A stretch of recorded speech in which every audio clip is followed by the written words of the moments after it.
કેમ છો વિદ્યાર્થી મિત્રો? મજામાં છો? હવે આપણે અલ્ટરનેટિંગ કરંટ આ ચેપ્ટરનો અભ્યાસ કરીએ છીએ. તો આગળનો જે પ્રશ્ન છે, પ્રશ્ન નંબર 10 માં આપણે એવું કીધું છે કે LCR AC શ્રેણી પરિપથ માટે XC less than XL. XC less than XL નો મતલબ એવો થાય કે કેપેસિટિવ રિએક્ટન્સનું મૂલ્ય ઇન્ડક્ટિવ રિએક્ટન્સ કરતાં ઓછું છે, અને XC ગ્રેટર ધેન XL આનો મતલબ એવો થયો કે કેપેસિટિવ રિએક્ટન્સનું મૂલ્ય ઇન્ડક્ટિવ રિએક્ટન્સ કરતાં વધારે છે. અને ફેઝર ડાયાગ્રામ, એની રીત અને એના ગેરલાભ, મતલબ એના ગેરફાયદા. તો સૌથી પહેલાં આ જે આખી માહિતી છે ફેઝર ડાયાગ્રામની રીત, એના માટે આપણે બે વસ્તુ ધ્યાનમાં લીધી છે. પહેલું કે જો પહેલાં આટલો ભાગ ધ્યાનમાં લ્યો. પહેલું, કેપેસિટિવ રિએક્ટન્સનું મૂલ્ય ઇન્ડક્ટિવ રિએક્ટન્સ કરતાં વધારે હોય, બરાબર? તો આને પ્રભાવી રીતે કેપેસિટિવ કહેવાય. પ્રભાવીનો અર્થ એવો થાય કે જેની અસરકારકતા વધારે હોય, જેની અસરકારકતા વધારે હોય એને પ્રભાવી કહેવાય.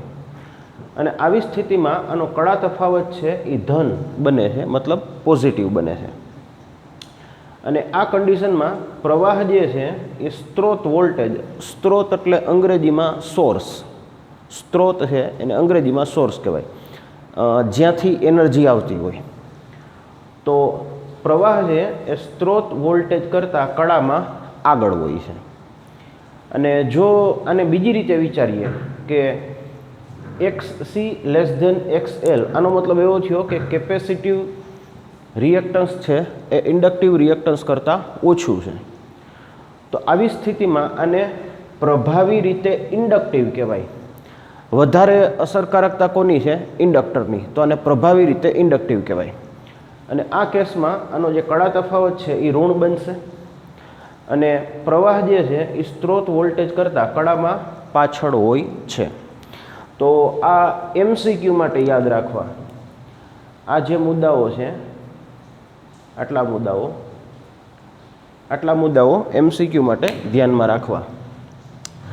હવે આપણે એક એવી સ્થિતિ ધ્યાનમાં લેશું કે XC ગ્રેટર ધેન XL.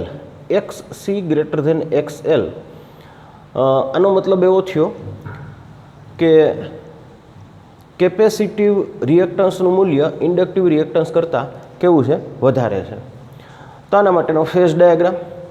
હવે સૌથી પહેલાં જુઓ, આ જે છે એ વોલ્ટેજ છે, અને આ જે ડોટેડ લાઇન છે આ પ્રવાહ છે. અને વોલ્ટેજ અને પ્રવાહ વચ્ચેનો કડા તફાવત કેટલો છે? ફાઈ છે.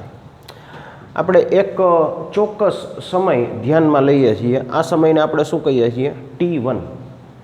તો T1 સમયને અનુરૂપ ખૂણો, આ મેં અગાઉ સમજાવ્યું છે કે અહીંયા સમય જે છે એ T1 છે, અને આનો ખૂણો જે છે એ ઓમેગા T1 છે.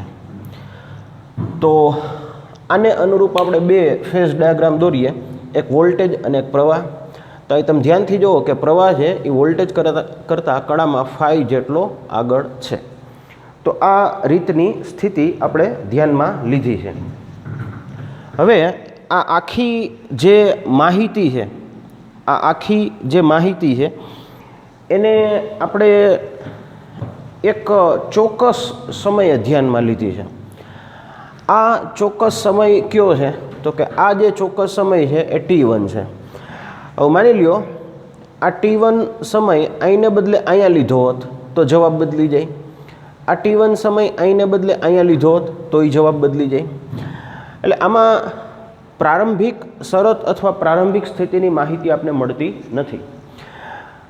તો આનો અર્થ એવો થયો કે તમે જો જુદા જુદા સમયના ફેઝ ડાયાગ્રામ દોરતા જાઓ તો જુદા જુદા સમયે તમને જુદા જુદા ફેઝર મળે છે. આ પ્રકારનો ઉકેલ જે છે એને કહેવાય સ્થાયી ઉકેલ. સ્થાયી ઉકેલનો મતલબ એવો થયો કે કોઈ પણ એક ચોક્કસ સમય માટેનો ઉકેલ.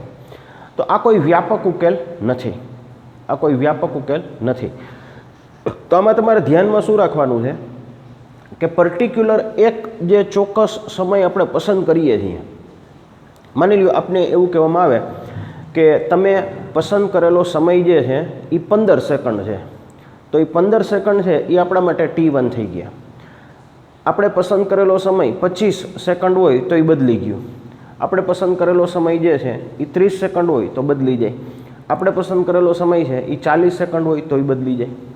તો આપણી જે ટેક્સ્ટબુક છે એમાં જે ચોક્કસ સમય પસંદ કરેલો છે, આ ચોક્કસ સમય જે છે એ T1 છે.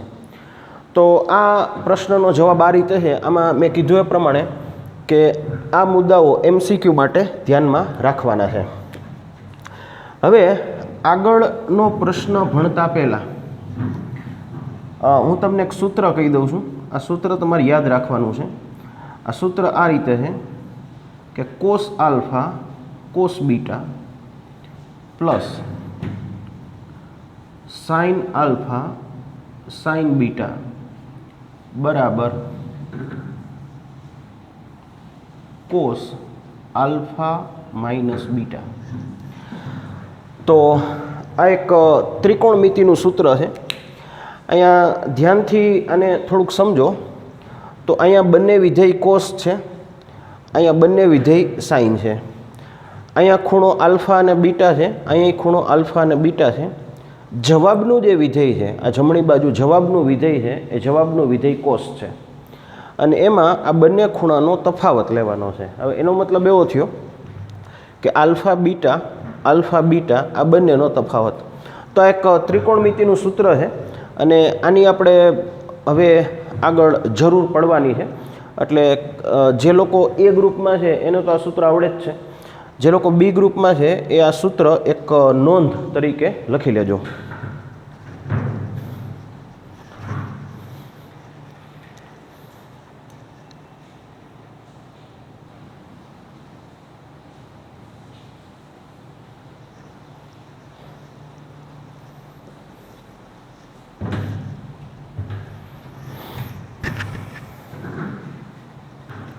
હવે આગળનો પ્રશ્ન છે પ્રશ્ન નંબર 11.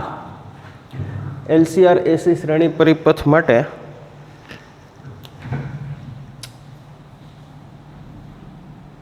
વૈશ્લેષિક ઉકેલ.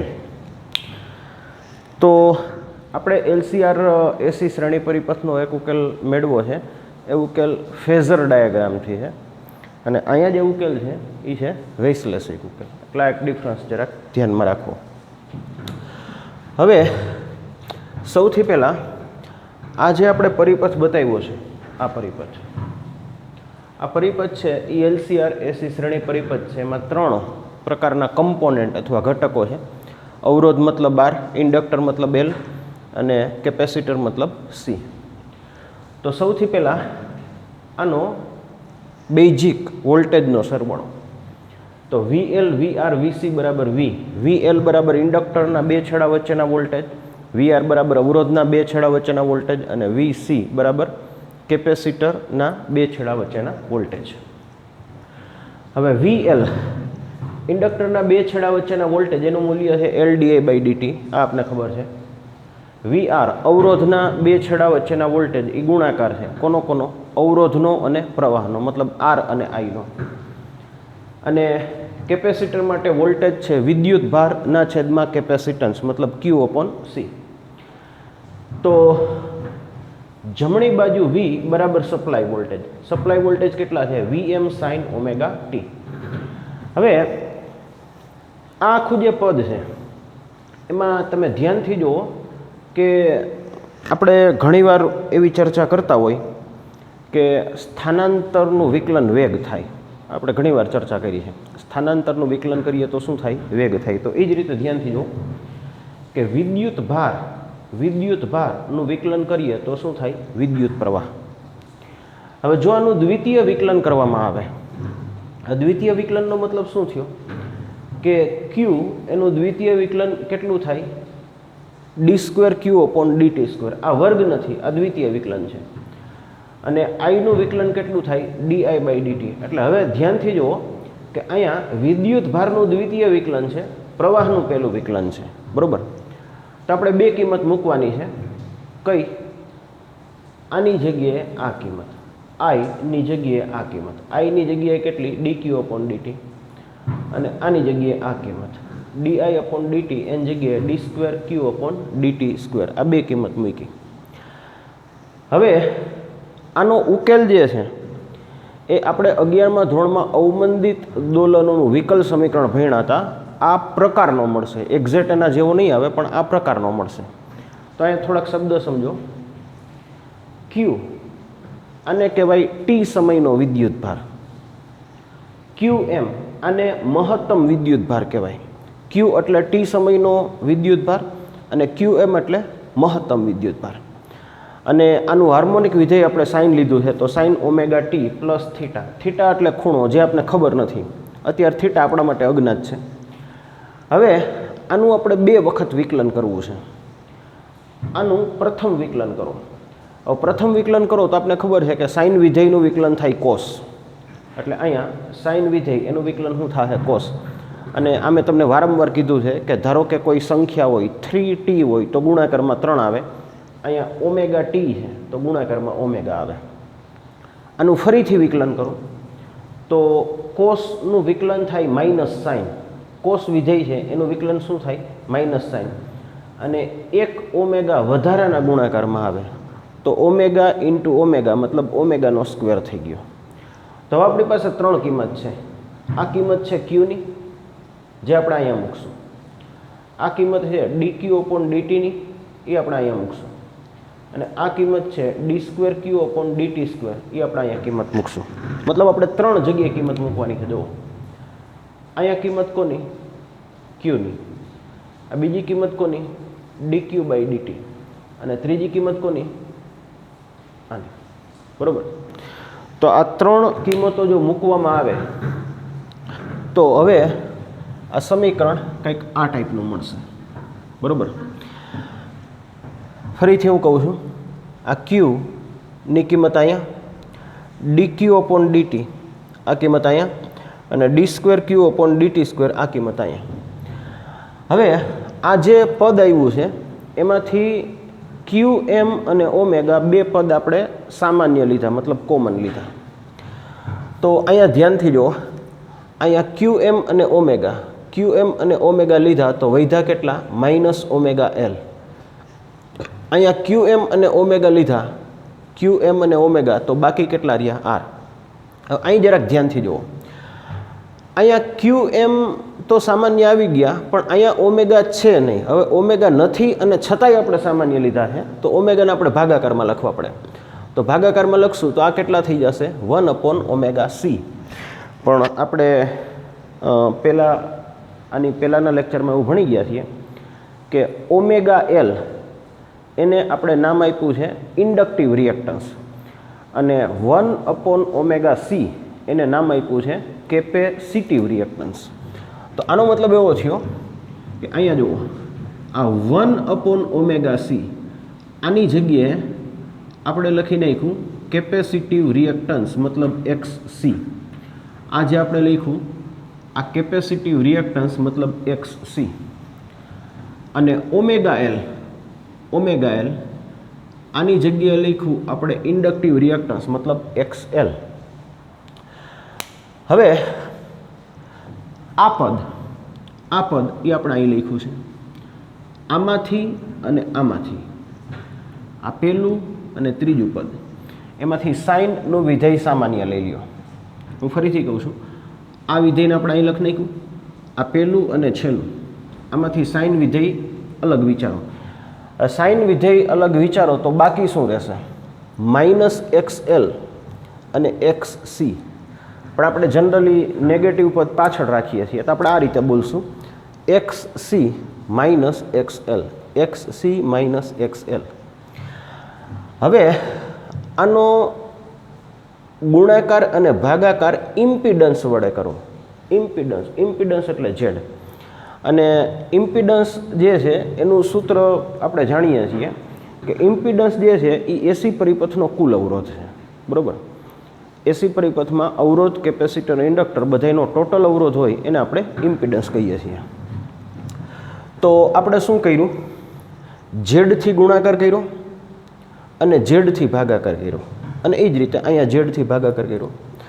હવે આનો એક ઇમ્પિડન્સ ડાયાગ્રામ અથવા ઇમ્પિડન્સ ટ્રાયેંગલ આપણે આની પહેલાંના લેક્ચરમાં ભણ્યા હતા, એ આ ટાઈપનો હતો. જો ઇમ્પિડન્સ ટ્રાયેંગલમાં આ જે ખૂણો છે ફાઈ, એને આપણે નામ આપ્યું હતું કળા તફાવત. આર એટલે અવરોધ, આ કેપેસિટર અને ઇન્ડક્ટિવ રિએક્ટન્સનો તફાવત, અને આ થઈ ગયું ઇમ્પિડન્સ. હવે સિમ્પલ છે, જો તમે આનો ભાગાકાર આનાથી કરો તો એ કોસ વિધેય થયું, અને જો આનો ભાગાકાર આનાથી કરો તો સાઇન વિધેય થયું, અને જો આનો ભાગાકાર આનાથી કરો તો ટેન વિધેય થયું, બરાબર. હવે અત્યારે આપણી પાસે એક પદ છે આર અપોન ઝેડ. એક પદ શું છે? R upon Z. તો અહીં ધ્યાનથી જુઓ કે આર અપોન ઝેડ એને કોસ ફાઈ લખાય, અને બીજું પદ છે XC minus XL upon Z. તો XC minus XL upon Z આને આપણે લખી નાખ્યું સાઇન ફાઈ. હવે હમણાં મેં તમને થોડીક વાર પહેલાં એક સૂત્ર કીધું. સૂત્ર શું હતું? Cos alpha cos beta plus sine alpha sign beta બરાબર જમણી બાજુ કોસ આલ્ફા માઇનસ બીટા. તો હવે આ પદ જુઓ, આ શું થયું? Cos alpha cos beta plus sine alpha sign beta. તો આને લખાય કોસ આલ્ફા માઇનસ બીટા. આ પદ આલ્ફા છે ને આ પદ બીટા છે, તો આલ્ફા માઇનસ બીટા. હવે હું આની કમ્પેરિઝન કરું છું, સરખામણી. તો પહેલી સરખામણી જુઓ, અહીંયા સહગુણક કોણ છે? VM. અહીંયા આ સહગુણક કોણ છે? VM. તો અહીંયા સહગુણક કોણ છે? QM omega Z. તો પહેલી કમ્પેરિઝન VM બરાબર QM ઓમેગા ઝેડ, બરાબર. બીજું QM into omega, QM into omega, QM into omega એ મહત્તમ પ્રવાહ છે અથવા પ્રવાહનો કંપ વિસ્તાર છે. તો એનો મતલબ એવો થયો કે QM ઇન્ટુ ઓમેગા એની જગ્યાએ આપણે લખી નાખ્યું IM. IM એટલે મહત્તમ પ્રવાહ અથવા કંપ વિસ્તાર. હવે આને જરાક સમજો. મહત્તમ વોલ્ટેજ બરાબર મહત્તમ પ્રવાહ ગુણાકારમાં ઇમ્પિડન્સ. મહત્તમ વોલ્ટેજ બરાબર મહત્તમ પ્રવાહ ગુણાકારમાં ઇમ્પિડન્સ. હવે ત્રીજી કમ્પેરિઝન જુઓ. અહીંયા જે વિધેય છે આ વિધેય છે સાઇન, બરાબર. અહીંયા જે વિધેય છે એ છે સાઇન, અને અહીંયા છે ઓમેગા ટી. અહીંયા વિધેય છે કોસ, અને અહીંયા ઓમેગા ટી સિવાય આ પદ છે થીટા માઇનસ ફાઈ. તો જો આ બે વિધેય સરખા હોય તો આ જે પદ છે એ -π/2 થવું જોઈએ. થીટા માઇનસ ફાઈ બરાબર -π/2, અથવા આને બીજી રીતે લખો તો થીટા બરાબર ફાઈ માઇનસ π/2, આ રીતે. હવે હું આ પદ ફરીથી લખું છું. આ પદ Q બરાબર QM sine omega T plus theta. તો આ પદ આપણે ફરીથી લખ્યું. આ પદ Q બરાબર QM sine omega T plus theta, અને આનું વિકલન કરી નાખ્યું. તો પહેલાં જમણી બાજુ જો QM અને સાઇનનું વિકલન કોસ વધારાના ઓમેગા આવ્યા. હવે જો તમે અહીંયા Qનું વિકલન પહેલાં વિચારો તો પહેલાં મારે આ રીતે લખવું જોઈએ, આ રીતે કે dq અપોન dt. પણ આપને ખબર છે કે dq અપોન dt છે એ વિદ્યુત ભારનું વિકલન છે અને વિદ્યુત પ્રવાહ છે. તો અહીંયા આપણે સીધું લખી નાખીએ છીએ I, બરાબર.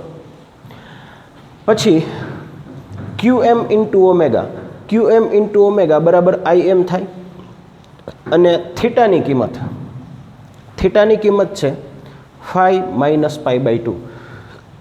તો થીટાની જગ્યાએ લખ્યા ફાઈ માઇનસ π/2, પણ જો કોસમાંથી તમે π/2 બાદ કરી નાખો તો એ વિધેય ફરીથી સાઇનનું થઈ જાય. તો આ કોસનું વિધેય ફરીથી સાઇનનું થઈ જાય. તો આ પ્રવાહ, આમ તો આપણે એવું કહેવું જોઈએ ટી સમયનો પ્રવાહનો કંપ વિસ્તાર, સાઇનનું વિધેય અને કળા તફાવત. હવે આ પદ ફરીથી જુઓ. VM બરાબર IM ઇન્ટુ ઝેડ. VM બરાબર IM ઇન્ટુ ઝેડ. આમાંથી IMને સૂત્રનો કરતા બનાવો. હવે IMને સૂત્રનો કરતા બનાવો તો શું થશે? VM upon Z. હવે આને શબ્દમાં સમજો તો મહત્તમ પ્રવાહ બરાબર મહત્તમ વોલ્ટેજના છેદમાં ઇમ્પિડન્સ. ઝેડની કિંમત અહીંથી મળી જશે. ઝેડ આ પાયથાગોરસનો પ્રમેય છે, મતલબ આનો વર્ગ બરાબર આનો વર્ગ પ્લસ આનો વર્ગ. તો ઝેડ બરાબર શું થાય? R square plus XC minus એક્સએલનો સ્ક્વેર અને એનું વર્ગમૂળ અંડરરૂટ. તો આ કિંમત થઈ કોની? ઇમ્પિડન્સની. આ જે કિંમત થઈ એ કોની થઈ? ઇમ્પિડન્સની. જો આપણે લખવું હોય તો આને આ રીતે પણ લખી શકીએ. જો અહીંયા આપણે એવું કહીએ કે ઇમ્પિડન્સની કિંમત લખો તો આપણે આ રીતે લખી શકીએ કે ઝેડ બરાબર under root R square plus XC minus એક્સએલનો સ્ક્વેર. આ ઇમ્પિડન્સનું મૂલ્ય થઈ ગયું. અને છેલ્લે આનો કડા તફાવત અથવા ખૂણો એ કઈ રીતે મળે? તો કે 3 પ્રકારની શક્યતા છે. જો કોસનું વિધેય લ્યો તો આર અપોન ઝેડ, જો સાઇનનું વિધેય લ્યો તો XC minus XL upon Z, અને જો ટેનનું વિધેય લ્યો તો XC minus XL upon R. અત્યારે આપણી ટેક્સ્ટબુકમાં ટેનનું વિધેય લીધું છે. તો ટેન ફાઈ અથવા કડા તફાવત કેટલો થયો? એક્સી માઇનસ એક્સએલ અપોન આર. અથવા જો આ ખૂણાને સૂત્રનો કરતા બનાવો તો એને તમે ટેન ઇન્વર્સ તરીકે પણ લખી શકો. તો આ પ્રકારનો જે ઉકેલ છે અને LCR AC શ્રેણી પરિપથ માટેનો વૈશ્લેષિક ઉકેલ કહેવામાં આવે છે.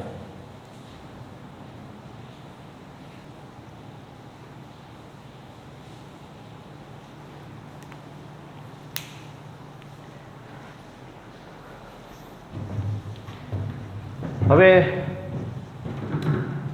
આગળ ઉદાહરણ નંબર 7.6. તો ઉદાહરણ નંબર 7.6માં તમને રકમની માહિતી કંઈક આ રીતે આપી છે. સૌથી પહેલાં રકમમાં વોલ્ટેજ આપ્યા છે 220 આ રીતે.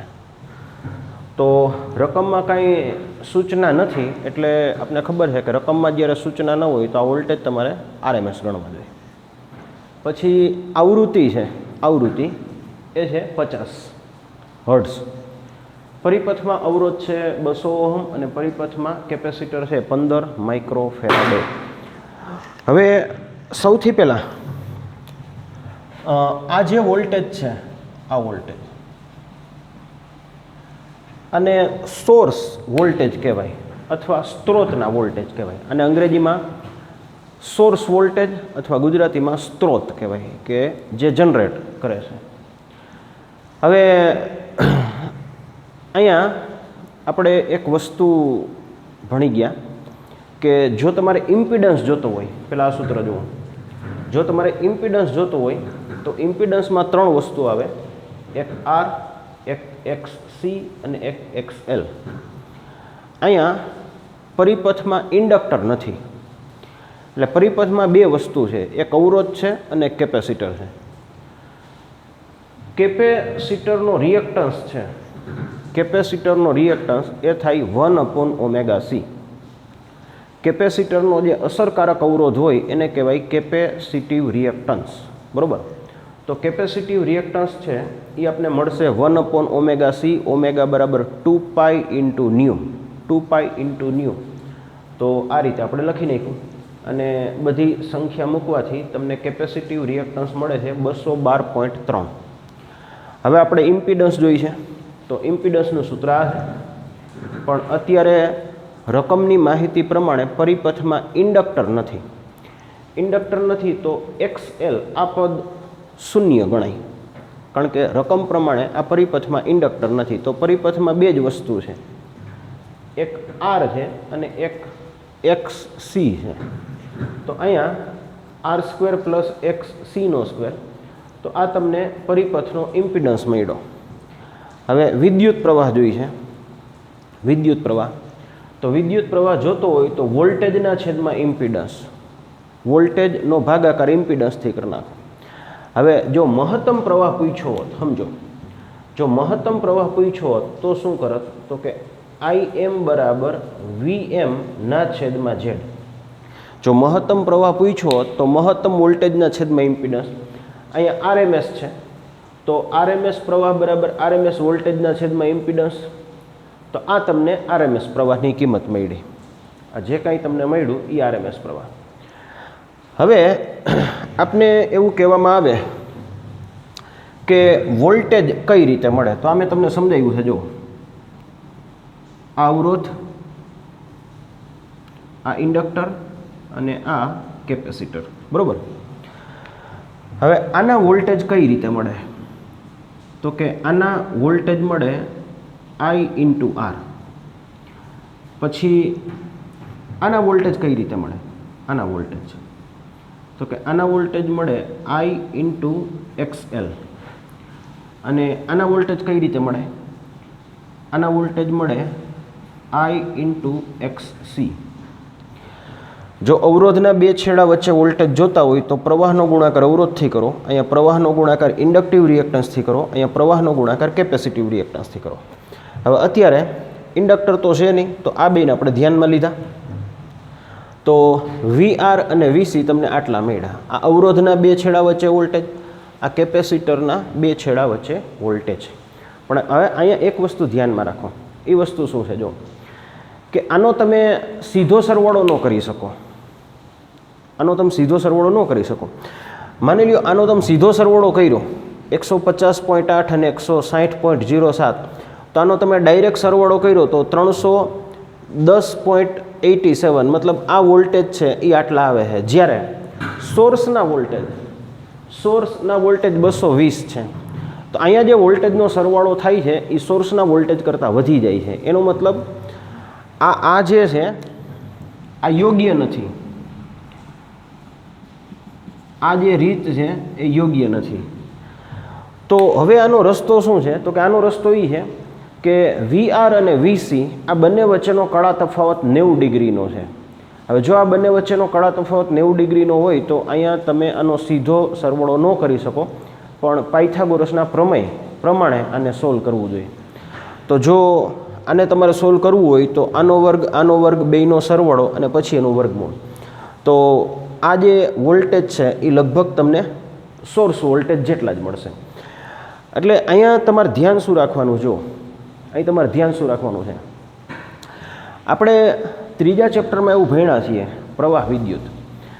એમાં આપણે એવું ભણી ગયા છીએ કે બે બેટરી હોય, DC વોલ્ટેજની વાત છે. તમને એવું કહે કે પહેલા વોલ્ટેજ છે 10, બીજા છે 4, 10 અને 4, તો કાં તો એનો જવાબ 14 થાય ને કાં તો એનો જવાબ 6 થાય. જો બંને સહાયકમાં હોય તો 10 + 4 મતલબ 14 થાય, અને જો ઓપોઝિટ વિરોધક હોય તો 10 - 4 એટલે 6 થાય. તો DC વોલ્ટેજના સોર્સ જ્યારે ભેગા થતા હોય તો બે જ શક્યતા છે, કાં તો એનો સરવાળો થાય ને કાં તો એની બાદબાકી થાય. પણ કારણ કે અહીંયા તમે AC વોલ્ટેજની વાત કરો છો, તો AC વોલ્ટેજ માટે તમે આનો સીધો સરવાળો અથવા બાદબાકી કરી શકો નહીં. તો અહીંયા તમારે VR અને VC આનો તમે સીધો સરવાળો કરી શકતા નથી. તો આને તમારે પાયથાગોરસના પ્રમેય પ્રમાણે સોલ્વ કરવું પડે. કારણ કે જો તમે એનો સીધો સરવાળો કરો છો તો આ સરવાળો 310.87 થાય છે, અને હકીકતમાં જે આપને સ્ત્રોત અથવા સોર્સના વોલ્ટેજ કહેવામાં આવ્યા છે એ 220 છે. તો આ દાખલામાં આપણે બે વસ્તુ ધ્યાનમાં લેશું. પહેલી વસ્તુ કે જ્યારે કોઈ પણ પરિપથનો ઇમ્પિડન્સ તમારે મેળવવો હોય, કે જ્યારે તમારે કોઈ પણ પરિપથનો ઇમ્પિડન્સ મેળવવાનો હોય તો પહેલાં આ સૂત્ર ધ્યાનમાં લેવાનું. ઇમ્પિડન્સને તમે સમજો AC પરિપથનો કુલ અવરોધ એટલે ઇમ્પિડન્સ. કોઈ પણ AC પરિપથનો કુલ અવરોધ એટલે ઇમ્પિડન્સ. તો AC પરિપથનો કુલ અવરોધ એટલે ઇમ્પિડન્સ તમે આ રીતે મેળવી શકો. બીજું, કારણ કે અહીંયા રકમમાં ઇન્ડક્ટર નથી, એટલે આપણે માત્ર કોને, કેપેસિટરને ધ્યાનમાં લીધું છે, કારણ કે રકમની માહિતી પ્રમાણે આમાં ઇન્ડક્ટર નથી. બીજું, અવરોધની કિંમત તમને સીધી આપી છે, કેપેસિટિવ રિએક્ટન્સ આપણે ગણતરીથી મેળવ્યું. હવે વોલ્ટેજ માટે મેં 3 પ્રકારની શક્યતા કીધી. આ અવરોધ માટે અવરોધના બે છેડા વચ્ચેના વોલ્ટેજ, ઇન્ડક્ટરના બે છેડા વચ્ચેના વોલ્ટેજ અને કેપેસિટરના બે છેડા વચ્ચેના વોલ્ટેજ આ રીતે મળે. અને અહીંયા મેં તમને એક બીજી વસ્તુ એ કીધી કે VR અને VC એનો સીધો સરવાળો શક્ય નથી. એ એટલા માટે કારણ કે બંને સમાન કળામાં નથી, બંને વચ્ચેનો કળા તફાવત 90 ડિગ્રી છે. તો એટલા માટે આના પરિણામી વોલ્ટેજ મેળવવા માટે અહીં આપણે પાયથાગોરસના પ્રમેયનો ઉપયોગ કરીએ છીએ. તો આજે મેં તમને જે કાંઈ ભણાવ્યું આટલું બધું વ્યવસ્થિત લખી અને હોમવર્કમાં મોકલી દેજો.